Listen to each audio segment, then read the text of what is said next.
चलिए विद्यार्थी, आज हम लोग देखेंगे लेंस की शक्ति या इसी को बोलते हैं क्षमता। यानी लेंस की शक्ति या क्षमता क्या है, जिसको हम लोग बोलते हैं पावर ऑफ लेंस, है ना। तो मैंने परिभाषा को लिखा है, थोड़ा सा मैं इसे दिखता हूँ। लिखा हुआ है लेंस की क्षमता फोकस दूरी के व्युत्क्रमानुपाती होता है। यानी लेंस की क्षमता क्या होता है, तो फोकस दूरी के व्युत्क्रमानुपाती होता है। इसे P द्वारा सूचित किया जाता है। तो चलिए, ये बड़ी बात नहीं है, बस सिंपल परिभाषा हम लोग को बताया क्या कि जो फोकस दूरी होगा उसको हम उल्टा करेंगे तो लेंस की क्षमता यानी शक्ति प्राप्त होगा। तो चलिए थोड़ा सा ये तीन फिगर को हम बारी बारी से समझते हैं, और तीन फिगर को जब मुझे समझ में आएगा तो पूर्ण रूप से ये परिभाषा अपने आप समझ में आ जाएगा। तो चलिए क्या है इससे देखिए।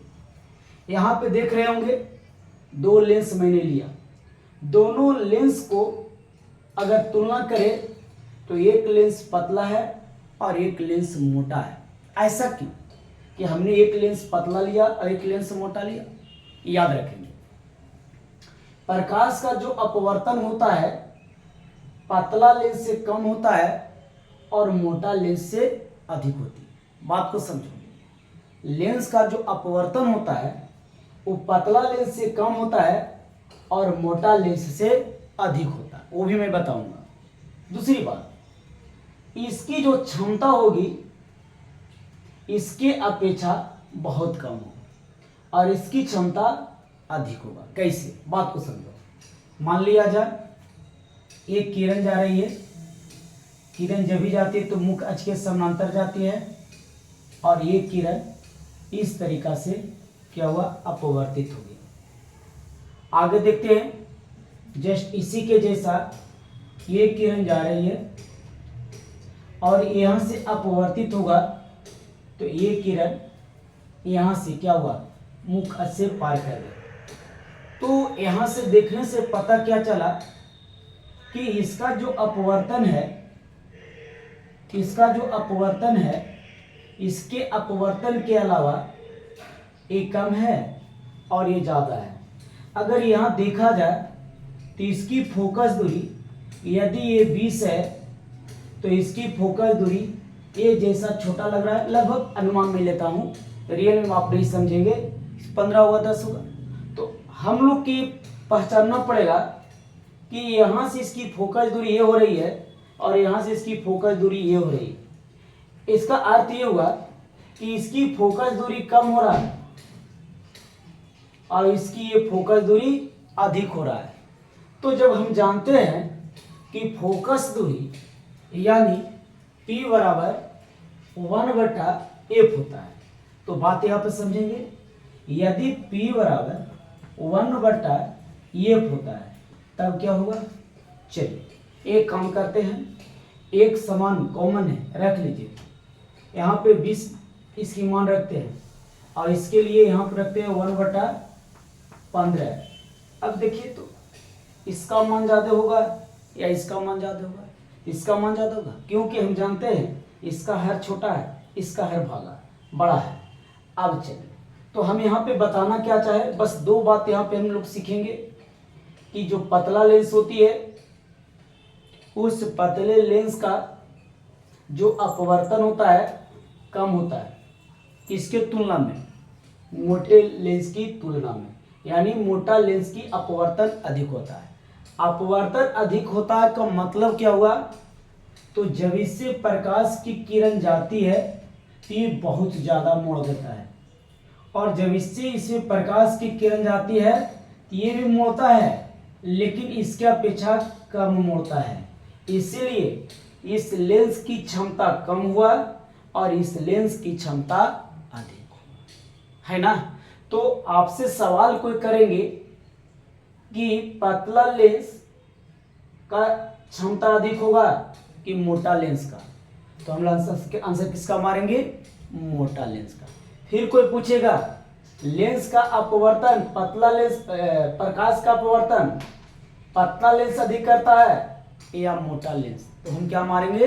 मोटा लेंस। अब चलिए एक फिगर मैंने और दिखाया, समझेंगे, समझ में आ जाएगा, हल्का टॉपिक है, अकबकाने की बात नहीं। तो चलो ध्यान देंगे। ये एक इस तरीका से हम समानांतर किरण लिए और ये जो समानांतर किरण है या इसकी जो बीच की दूरी है हमने क्या किया, इसको हमने h मान लिया, दूरी है, मतलब मुख्य अक्ष से जो प्रकाश की किरण आ रही है वो h दूरी पे है। अब यहाँ पे देखिए, यहाँ से एक किरण अपवर्तित हो गया, तो एक किरण को इस तरीका से सीधे निकल जाना चाहिए था। बोलो समझ में आया? जब यहाँ से किरण जा रही थी तो लेंस से अपवर्तन हुआ तो एफ से गुजर गई, लेकिन अगर इस किरण को देखा जाए तो इस तरीका से निकलना चाहिए। बात को समझेंगे।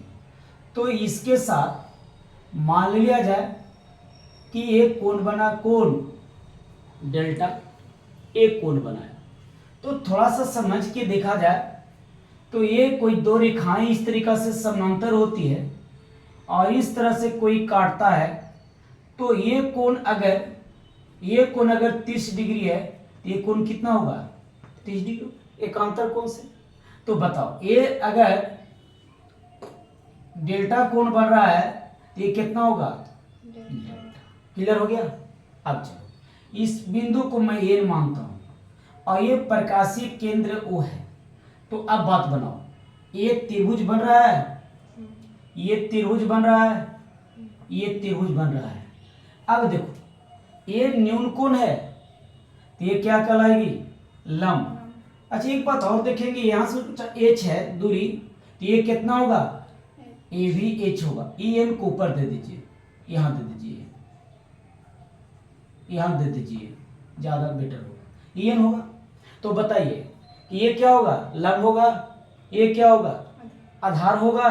तो लंब और आधार किसका रिलेशन है? टाइन का है। तो हम थोड़ा सा लिखेंगे क्या? त्रिभुज ओ एन एफ में, ध्यान देंगे। हाँ क्या भाई, यहां लिखेंगे टाइन थीटा बराबर लंब बटा क्या होता है? आधार। तो यहां पे क्या लिखेंगे? टाइन, है ना।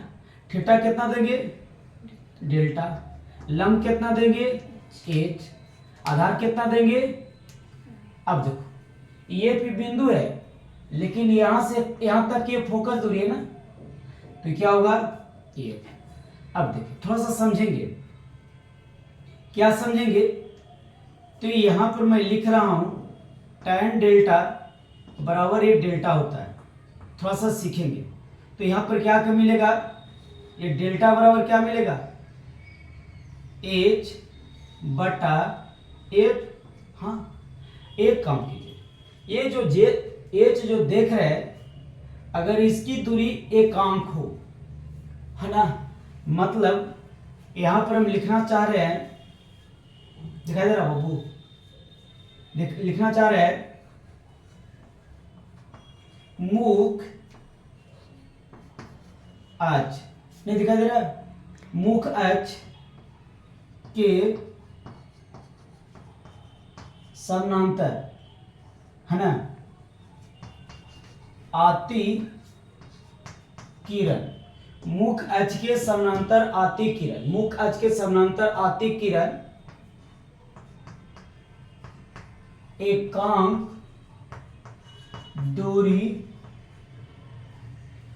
दूरी पर हो, तब क्या होगा? ध्यान दें, मैंने लिखा मुख्य अक्ष के समानांतर आती किरणें एकांक दूरी पर हो, तब यहां पे क्या करेंगे? हम डेल्टा बराबर लिख सकते हैं 1/f। बोलो 1/f होगा। कैसे हुआ? एज के बदले में हमने क्या लिया? एकांक दूरी, एकांक का मतलब 1 मीटर। आगे बढ़ के देखिए तो ये यहां से मुड़ रही है, तो लेंस की ये जो प्रकाश मोड़ती है, इसी क्षमता को तो हम क्या कहते हैं, लेंस की क्षमता कहते हैं। यानी लेंस किरण को अधिक मुड़ेगा या कम मुड़ेगा, यानी ये कितना मोड़ता है किसको, प्रकाश की किरण को, यही लेंस की क्षमता होगा, यानी थीटा होगा। ये मोड़ा इससे ज्यादा मुड़ेगा, इससे कम मुड़ेगा, फिर भी इसी पर निर्भर किया ना। तो लेंस की क्षमता को अगर हम P द्वारा सूचित करते हैं तो P बराबर क्या होगा, 1/f। यही हम लोग को क्या करना था, लेंस की क्षमता को दिखना था। कहता है लेंस की क्षमता अगर बीच की दूरी मीटर में हो, है ना कौची, मीटर में हो, तो इसका जो एसआई मात्रक होता है डायोप्टर। तो हम इसको देखेंगे, लेंस की क्षमता का एसआई मात्रा क्या होता है, डाईऑप्टर होता है जब दूरी क्या चीज में हो, मीटर में हो, मीटर में। जब मीटर में होगा तो लेंस की क्षमता का एसआई मात्रा क्या होगा, डाईऑप्टर। तो थोड़ा सा देखेंगे इसको, सेंटीमीटर में जाएंगे तो क्या मिलेगा, तो P बराबर 100/f क्या हुआ, तो मीटर के लिए 1 मीटर में 1 और 1 मीटर में 100 सेंटीमीटर होता है, तो 100/f। ये कौन चीज में लिखा गया है, सेंटीमीटर। चलिए आप लोग का सब समझ में आ गया होगा। तो ठीक है, मैं अपना वीडियो यहीं तक रोकता हूँ, अगला वीडियो में फिर मैं मिलूंगा, तब तक के लिए धन्यवाद।